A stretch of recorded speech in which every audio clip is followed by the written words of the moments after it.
Allahumma salli ala sayyidina Muhammad wa alihi wa sahbihi wasallim. To bana assalamu alaikum wa rahmatullahi ta'ala wa barakatuh. Allahumma inna Allaha wa malaikatahu yusalluna 'alan nabi wa sallallahu alaihi wa sallam.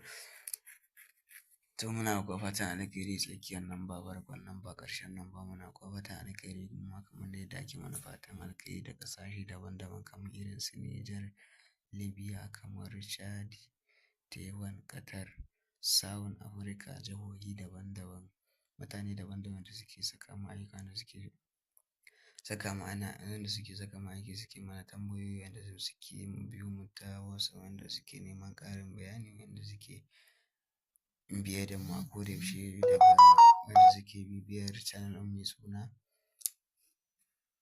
Ɗan Malam TV. To muna kuwa fatan alkhairi, muna godiya sosai game da muka saba kawo muku manya-manyan gingima-gingim mashahuran asirai. Yau ma mun ga muku da sarifi mai zafi yana yankan shakunan